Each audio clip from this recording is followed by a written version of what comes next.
गांव के लोग इतना डरे समय हैं, उनके अंदर ये डर बैठा हुआ है कि प्रशासन के लोग सांसद जी के दबाव में हैं और कि लोगों को इतना मजबूर करूंगा कि कार्रवाई निश्चित। प्रशासन अगर भाजपा के सांसद के दबाव में आकर के अगर कोई कार्रवाई करेगी तो भीम आर्मी के लोग। समय मैं एक बार फिर से जनपद गाजीपुर में उपस्थित हूं, वहीं पर जहां होली के दिन दिनेश लाल यादव उर्फ निरहुआ जो आजमगढ़ के सांसद हैं और भोजपुरी फिल्मों के सुपरस्टार माने जाते हैं, उन्हीं के गांव में मैं एक बार फिर से उपस्थित हूं।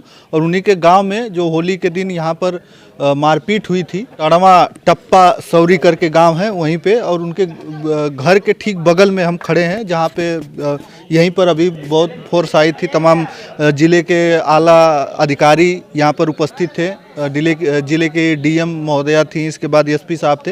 यहाँ पर तमाम बातें हुई, लेकिन हमारे साथ एक व्यक्ति हैं, इनसे हम जानने का प्रयास करेंगे। तो सर स्वागत है, एक थोड़ा सा परिचय हो। बहुत बहुत धन्यवाद। मेरा नाम इंजीनियर विजय कुमार है और जिला प्रभारी हूँ आज़ाद समाज पार्टी भीम आर्मी का। अच्छा, भीम आर्मी से आप आते हैं ताकि चक्का वगैरह जाम किया यहीं पे, और इसके बाद पुलिस स्टेशन में भी गया कार्रवाई के लिए, वो लोग गए थे। इसके बाद दूसरे 2 दिन बाद फिर से एक घटना गुजर जाती है, क्या कहेंगे उस पर? पहले तो एक चीज़ आपको बता दें कि देखिए, भीम आर्मी चक्का जाम नहीं करती। थोड़ी बहुत हमारे लोगों से कमियां हुई। चक्का जाम कोई भी करता है, किसी भी व्यक्ति को चक्का जाम करने का अधिकार नहीं, संवैधानिक अधिकार नहीं है। हम कोई भी प्रदर्शन करें संवैधानिक दायरे में रह कर के करें। ये चूक जो है होली के दिन हुई थी, जिसके संदर्भ में हम लोग आकर के पूरे गांव में हम लोगों ने मीटिंग किया। जा कर के सादियाबाद थाने पर एसओ साहब के बीच भी इस बात को हम लोगों ने कहा, गांव के लोगों ने गलती भी एक्सेप्ट की थी। तो ये पहले तो कई लोग जो भ्रम फैला रहे हैं कि भीम आर्मी ने चक्का जाम किया, तो इसको थोड़ा सा दूर किया जाए। अज्ञानता बस कुछ लोगों ने किया था, लेकिन हमारे भाई को मरणासन स्थिति में देख करके कोई भी होश खो दिया था।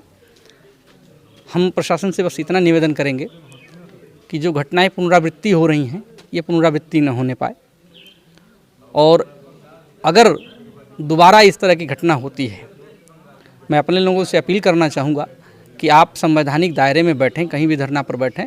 और ये हम लोगों का वादा है, प्रशासन के लोगों को इतना मजबूर करूँगा कि कार्रवाई निश्चित तौर पे होगी। प्रशासन के लोगों को भी ये निवेदन करूँगा कि इन लोगों को आश्वस्त करें कि आगे से ये पुनरावृत्ति नहीं होगी। जैसा कि होली के बाद दोबारा एक घटना हो गई गुलाब जी के साथ, तो आगे इस तरह की घटनाएं न हो। प्रशासन भी हमारे लोगों को ये आश्वस्त करे। 15 तारीख को चूँकि राष्ट्रीय सम्मेलन हम लोगों का है दिल्ली में, ज़िले के सभी लड़के उधर जा रहे हैं। मैंने गांव के सभी भाइयों से निवेदन किया कि आप कभी भी इस समय, चूँकि स्थिति जो है डर की स्थिति पैदा है हमारे लोगों के बीच, आप जो कभी भी बाहर निकलें तो थोड़ा संयम रखें अपने आप पर, अपनी वाणी पर भी संयम रखें, अपने शरीर पर भी संयम रखें।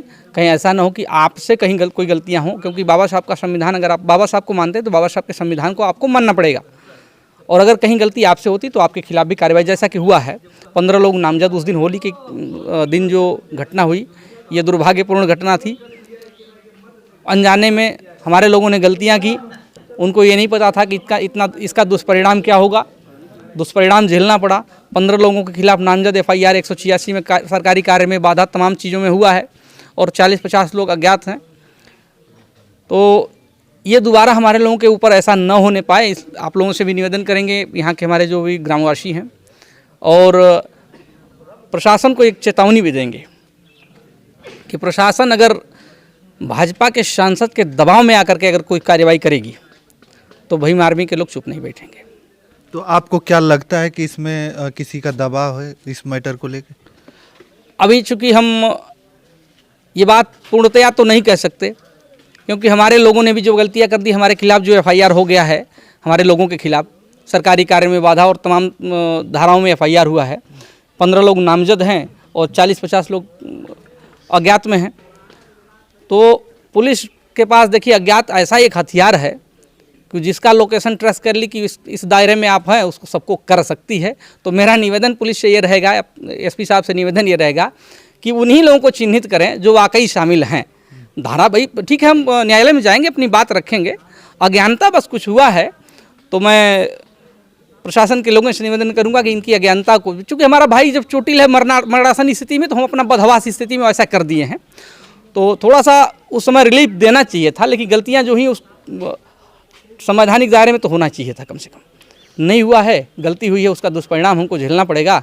आगे से ऐसा पुनरावृत्ति हमारे जैसे गुलाब भाई के साथ हुआ है, किसी अन्य भाई के साथ ना हो। लेकिन अगर ऐसा होगा तो भीम आर्मी 15 तारीख के बाद जब हम लोग राष्ट्रीय सम्मेलन से वापस आएंगे, तो प्रशासन के लोगों से एक बार संवाद करने की कोशिश करेंगे कि गांव में दोबारा अगर इस तरह होगी तो भीम आर्मी चुप नहीं बैठेगी, जिला मुख्यालय पर एक जबरदस्त धरना करने को तैयार है। प्रशासन तो आई थी, यहाँ पर बैठी थी, इसके बाद उन्होंने आश्वासन भी दिया, लोगों से बात किया, तो लोग तो कोई बोल नहीं रहा था अभी गांव के लोग में से। गांव के लोग इतना डरे समय हैं, उनके अंदर ये डर बैठा हुआ कि प्रशासन के लोग सांसद जी के दबाव में हैं, और मुझे भी कहीं न कहीं लगा, लेकिन ये प्रशासन है, अपनी बात कहेगी कि हम किसी के दबाव में नहीं है, शासन सत्ता उनकी है। अगर ऐसा दबाव नहीं था तो सांसद के घर में ही लोग छुपे हुए थे। नहीं, उसी दिन 8 लोगों पे मुकदमा कर दिया, दर्ज हो गया उसी दिन पुलिस स्टेशन में, फिर कैसे कह सकते हैं कि नहीं दबाव है? देखिए, उस दिन की जो घटना थी, जो गोलू नामक व्यक्ति को जो मारे थे लोग, वो मरणासन स्थिति में बेहोशी की हालत में पड़े थे। इसका मतलब है कि 308 में FIR होना चाहिए था, लेकिन टेक्निकल गलती का फ़ायदा पुलिस ने उठाया। टेक्निकल गलती ये थी कि हमने जो तहरीर दी थी, हमारे भाइयों ने जो तहरीर दी थी, उसमें सही से चीज़ों को प्रदर्शित नहीं कर पाए थे, तो टेक्निकल गलती का फ़ायदा उठा करके SHO सादियाबाद ने 308 न लगाए। अगर 308 लगता तो उस दिन वो तत्कालिक गिरफ्तारी होती, क्योंकि कुछ टेक्निकल गलतियाँ पुलिस बड़ी चालाकी से काम करती है हमेशा।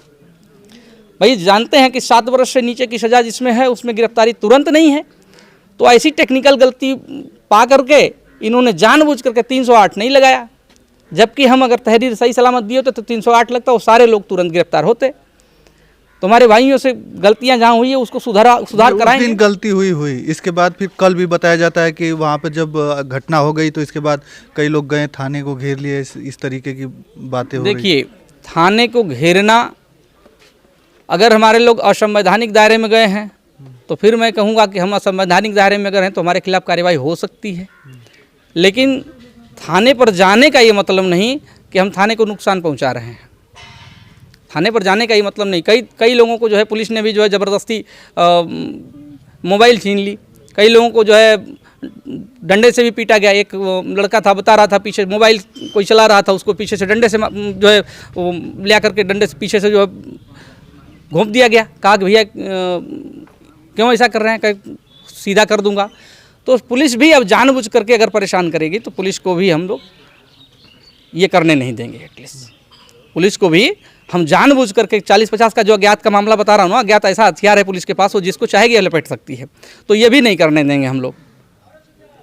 दोषी के खिलाफ कार्रवाई होगी, हम लोग संवैधानिक दायरे में जाकर के कोर्ट से अपनी बात रखेंगे। हम अपनी गलती को स्वीकार कर लिए, उस दिन भी थाने में हम लोग जो है, हमारे लोग जो स्वीकार कर लिए कि भाई हम लोगों से अज्ञानतावश गलती हुई है। तो जिनसे गलतियां, जो लोग मारे पीटे हमारे भाई, मतलब हमको मारा भी जाए हम रो भी ना पाए, ये कहाँ का अधिकार है भाई, ये कहाँ का जो न्याय है? हम मारे जाए हम रो भी ना पाए, ठीक है। तो हमारे लोग अनपढ़ किस्म के थे उस दिन। जिन लोगों ने गलती की है तो उसका ये मतलब नहीं कि एकदम से इनको जो है दोषी करार दे करके पुलिस प्रशासन इनको परेशान करे। पुलिस प्रशासन प्रताड़ना बंद करे। कार्रवाई अगर आपने कर दी है तो न्यायालय में हम अपनी बात को रखेंगे और न्यायालय से न्याय लेने की कोशिश करेंगे। दिनेश लाल यादव हैं, जो आजमगढ़ के सांसद हैं, दिनेश लाल यादव उर्फ निरहुआ, जो फिल्म सुपरस्टार हैं, उन्हीं के गांव में मारपीट हुई है। एक घटना नहीं बल्कि 2 घटना हो चुकी थी। तो हमारे साथ एक व्यक्ति हैं भीम आर्मी के, उन्हीं से बात हो रही थी। तो चलिए, और भी बातें होते रहेंगी। तो बस इस वीडियो में इतना ही। अगली वीडियो के साथ हम जल्द उपस्थित होंगे। तब तक के लिए धन्यवाद। जय हिंद, जय भारत।